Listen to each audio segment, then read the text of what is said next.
जय हिंद साथियों, स्वागत है आप सभी का एक बार फिर से आपके अपने चैनल कॉम्पिटिटिव एग्जाम्स अड्डा में। साथियों, आशा करता हूं आप सभी लोग स्वस्थ होंगे और आपकी तैयारी भी अच्छी चल रही होगी।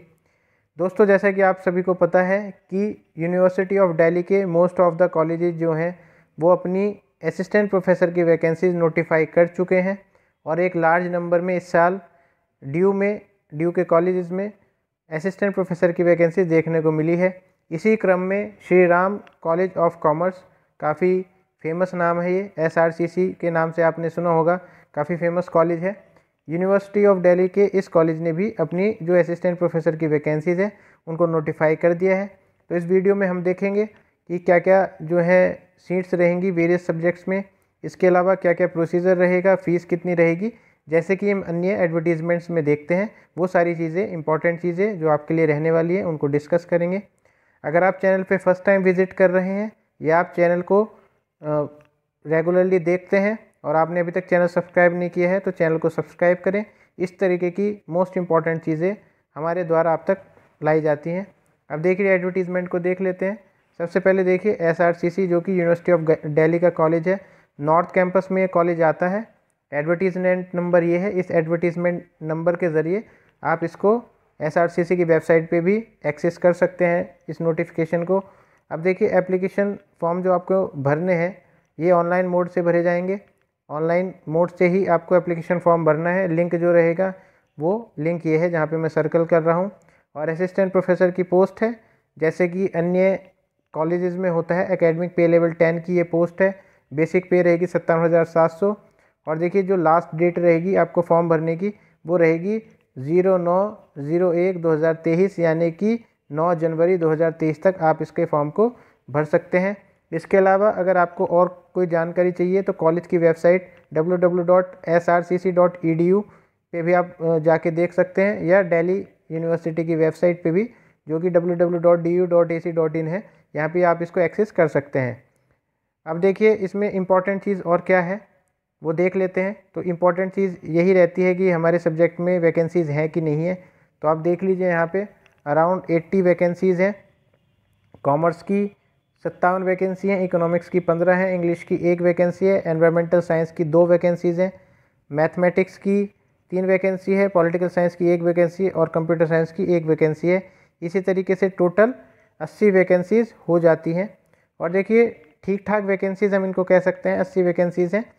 कॉमर्स में देखिए कितने लार्ज नंबर पे यहाँ पे वैकेंसीज़ है। कॉमर्स में 57 वैकेंसीज़ हैं। बहुत अच्छी अपॉर्चुनिटी है कॉमर्स के स्टूडेंट्स के लिए, एस्पिरेंट्स के लिए। वो इसको फॉर्म को ज़रूर भरें। और देखिए SRCC, तो देखिए नाम से ही, जैसे कि आपको पता है, ये कॉलेज कॉमर्स के लिए ही जाना जाता है। Shri Ram college of commerce के नाम से ही कॉलेज का नाम है, इसलिए कॉमर्स की सीटें भी इसमें ज़्यादा हैं। अब देखिए, कैटेगरी वाइज आप अगर किसी कैटेगरी में फॉल करते हैं तो आप अपनी वैकेंसीज़ को देख सकते हैं। जैसे कि OBC के लिए 6 वैकेंसी है, EWS के लिए, सॉरी, OBC के लिए 16 वैकेंसी है, EWS के 6 वैकेंसी है। और देखिए VI और LD के लिए भी 1-1 वैकेंसी है यहाँ पे। इसके अलावा इकोनॉमिक्स में भी देखिए 15 वैकेंसीज़ हैं और इसमें 5-3 इस तरीके से आप अपने अगर आप किसी रिजर्वेशन का लाभ उठा रहे हैं तो आप अपने रिजर्वेशन कैटेगरी में इन वैकेंसीज़ को देख सकते हैं। और इम्पॉर्टेंट चीज़ क्या है, तो देखिए, एक तो आप इस डेट को ज़रूर याद रखेंगे, 9 जनवरी 2023 तक आप इस फॉर्म को भर सकते हैं। और इसमें मैं आपको फ़ीस बता देता हूँ। फ़ीस जो रहेगी, जैसे कि अन्य कॉलेजेस में रहती है, 500 रुपये फ़ीस रहेगी जनरल कैंडिडेट्स के लिए, OBC कैंडिडेट्स के लिए और EWS कैंडिडेट्स के लिए। और कोई भी फ़ीस नहीं रहेगी SC ST और PWD कैटेगरी और वीमेन एप्लीकेंट्स के लिए। तो ये आप बिल्कुल ध्यान रखिए, SC ST और PWBD और वुमेन कैंडिडेट के लिए कोई भी फ़ीस नहीं है। फ़ीस आप अगर एक बार भर देते हैं तो फ़ीस रिफंडेबल नहीं होगी, ये इन्होंने लिखा हुआ है अपने एडवर्टीज़मेंट में।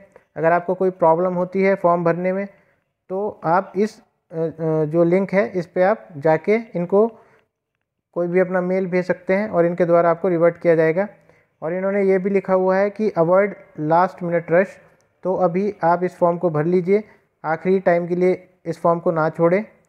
इसके अलावा जो रिजर्वेशंस हैं, अगर कोई आपको डाउट है तो आप ये सारी चीज़ें रिजर्वेशन से रिलेटेड पढ़ सकते हैं। हम इसमें देख लेते हैं एलिजिबिलिटी क्राइटेरिया।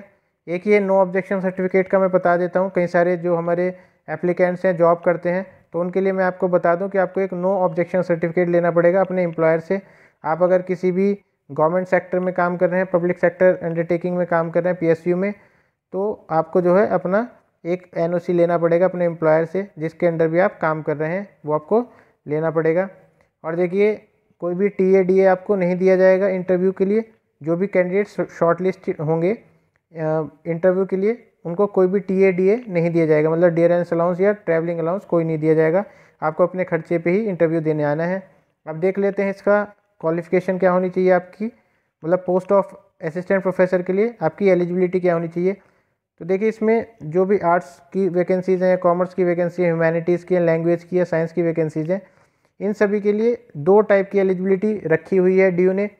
एक एलिजिबिलिटी ए है, एक एलिजिबिलिटी बी है। एलिजिबिलिटी ए में क्या आता है, ऐसे जो एप्लीकेंट्स जिनके पास में मास्टर्स डिग्री में जो है 55%, मान लीजिए एमएससी या एमए में जो है आपके 55% मार्क्स होने चाहिए एट लीस्ट, मतलब कम से कम, और या फिर उसके इक्वलेंट कोई भी, अगर कोई ग्रेड सिस्टम है तो 55% के इक्वलेंट कोई ग्रेड होनी चाहिए। किस में होना चाहिए, जो आपका कोई भी कंसर्न सब्जेक्ट है, रेलिवेंट सब्जेक्ट है, अलाइड सब्जेक्ट है। तो मान लीजिए आपके जो है कॉमर्स का जो भी कंसर्न, रेलिवेंट या अलाइड सब्जेक्ट है उसमें 55% मार्क्स आपके होने चाहिए इंडियन यूनिवर्सिटी के जो है इंडियन यूनिवर्सिटी के अकॉर्डिंग। या तो देखिए कंसर्न, रेलिवेंट, अलाइड सब्जेक्ट में जो मास्टर्स की डिग्री होनी चाहिए इंडियन यूनिवर्सिटी से हो या जो है किसी फॉरेन यूनिवर्सिटी से हो, और वो फॉरेन यूनिवर्सिटी से जो डिग्री होनी चाहिए वो इक्विवेलेंट होनी चाहिए जो इंडियन यूनिवर्सिटी की डिग्री है उससे। अब देखिए ये तो एक क्राइटेरिया है। इसके अलावा ये जो दूसरा क्राइटेरिया है नेट का, तो देखिए नेशनल एलिजिबिलिटी टेस्ट जो है, या तो यूजीसी सीएसआईआर ने क्या कराया हो, कंडक्ट कराया हो, और आपने जो है मास्टर्स की हो, ये दोनों ही क्राइटेरिया एक साथ आएंगे। मतलब आपका मास्टर्स में एटलीस्ट 55% मार्क्स प्लस नेट जो है आपका होना चाहिए। अब देखिए इसमें कुछ एक्सेप्शंस हैं, उन एक्सेप्शंस को हम आगे देखेंगे, और जो एक्सेप्शंस रहेंगे वो क्लॉज 2, क्लॉज 3 जो है जनरल नोट का, उससे वहाँ से एग्जेम्प्टेड रहेंगे, मतलब नेट उनको नहीं करना पड़ेगा। तो देखिए ये तो पहली एलिजिबिलिटी थी। दूसरी एलिजिबिलिटी क्या है, देखिए पहली एलिजिबिलिटी तो मास्टर्स 55% और प्लस नेट आ गया। अब देखिए अगर आपके पास में ये है तब भी आप फॉर्म भर सकते हैं, नहीं तो अगर आपके पास में एक पीएचडी की डिग्री है जो कि किसी फॉरेन यूनिवर्सिटी से है, और उस फॉरेन यूनिवर्सिटी की जो रैंकिंग है वो टॉप 500 के अंडर आती हो, और कौन सी लिस्ट में आनी चाहिए वो, क्वैकरली साइमंड्स क्यूएस लिस्ट में, या टाइम्स हायर एजुकेशन टीएचई में, या academic ranking of world universities ARWU जो कि संघाई जियाओ टोंग यूनिवर्सिटी द्वारा निकाली जाती है। इनमें टॉप 500 में कोई भी फॉरेन यूनिवर्सिटी आनी चाहिए, उससे आपने पीएचडी की हो, तब भी आप इस फॉर्म को भर सकते हैं। और इसमें देखिए जो नेट वाला एग्जाम्पशन है, नेट मतलब किस किस को एग्जाम्प्टेड रहेगा, तो ये भी मैं आपको एक बार बता देता हूँ। ऐसे कैंडिडेट्स जिनको पीएचडी डिग्री अवार्ड की गई है, minimum standards and procedure for award of MPhil PhD regulation 2009 और minimum standards and procedure for award of MPhil PhD degree regulation 2016।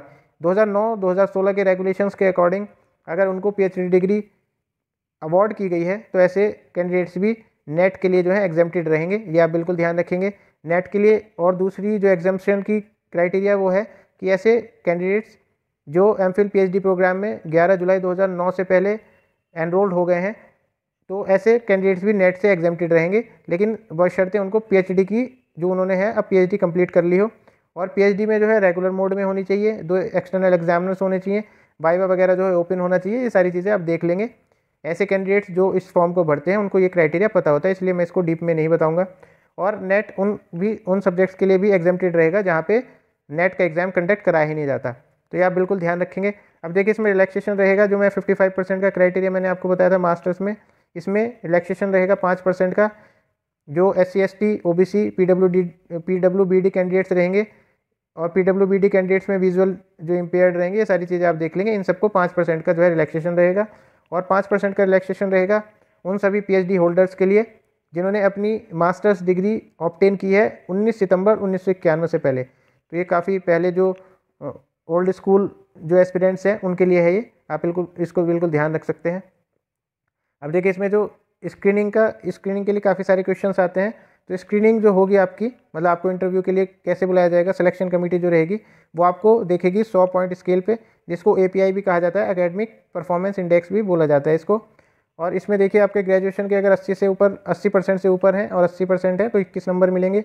Post graduation में आपको अगर 80% या उससे अबव है तो 25 नंबर मिलेंगे। इसी तरीके से एमफिल, एमटेक LLM एमएड में जो है 60 या 60% से ऊपर है तो 7 नंबर मिलेंगे, PhD के 25 नंबर, नेट JRF के लिए 10 नंबर, सिर्फ नेट के लिए 8 नंबर, और देखिए रिसर्च पब्लिकेशन के 6 नंबर मिलेंगे, और एक रिसर्च पब्लिकेशन के आपको 2 नंबर मिलेंगे और मैक्सिमम 6 नंबर मिलेंगे।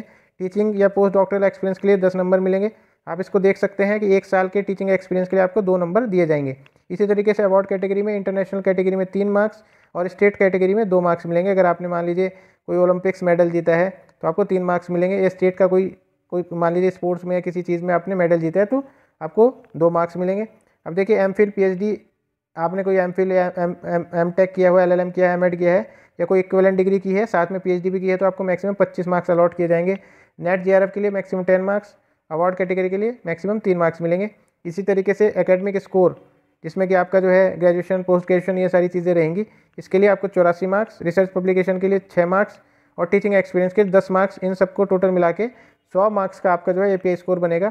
अब API स्कोर में जो के बाद में जो है शॉर्ट लिस्टिंग या स्क्रीनिंग कमेटी जो रहेगी, उसमें एक तो रहेगा प्रिंसिपल जो कि खुद चेयरपर्सन रहेगा कमेटी का, 2 टीचर रहेंगे, relevant subject to be nominated by the principal. तो देखिए 2 टीचर रहेंगे जो कि रेलिवेंट सब्जेक्ट के रहेंगे, जो कि नॉमिनेट होंगे प्रिंसिपल द्वारा। एक टीचर रहेगा रिलेटेड सब्जेक्ट से, और एक ऐसा एकेडमिशियन रहेगा, एक ऐसा जो है टीचर कह सकते हैं, एक ऐसा पर्सन जो कि SC ST OBC minority women और PWBD कैंडिडेट्स को बेसिकली क्या करेगा, रिप्रेजेंट करेगा, और ये पर्सन भी नॉमिनेट किया जाएगा प्रिंसिपल द्वारा। तो इस तरीके से देखिए 5 लोग होंगे आपके स्क्रीनिंग कमेटी में, और 3 लोगों का जो है कोरम माना जाएगा। मतलब अगर 5 में से 3 लोगों ने कोई डिसीजन लिया तो उस डिसीजन को माना जाएगा। कोरम इसी चीज़ को कहते हैं। अब देखिए शॉर्ट लिस्टिंग में आपको मैं बता दूं काफ़ी सारे क्वेश्चंस पूछे जाते हैं।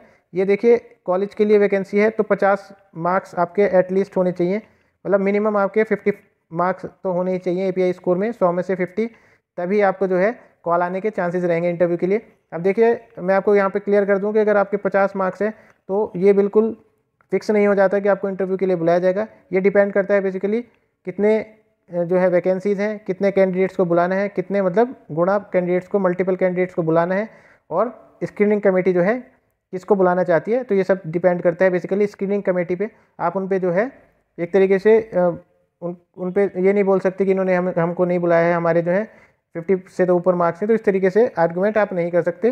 जो फाइनल डिसीजन रहेगा वो स्क्रीनिंग कमेटी का ही रहेगा। अब देखिए रिलैक्सेशन रहेगा 5 मार्क्स का SC ST और PWD कैंडिडेट्स के लिए, तो इसको भी आप ध्यान रखेंगे। ये भी क्वेश्चन काफ़ी पूछा जाता है एस्पिरेंट्स द्वारा। तो SC ST PW कैंडिडेट्स के लिए 5% का रिलैक्सेशन रहेगा। और देखिए अगर किन्हीं 2 कैंडिडेट्स के मार्क्स में टाई अप हो जाता है तो ऐसे कैंडिडेट जिसको मास्टर्स डिग्री में हाईएस्ट मार्क्स मिले हैं तो उसको प्रेफरेंस दी जाएगी। इस चीज़ को आप बिल्कुल ध्यान रखेंगे।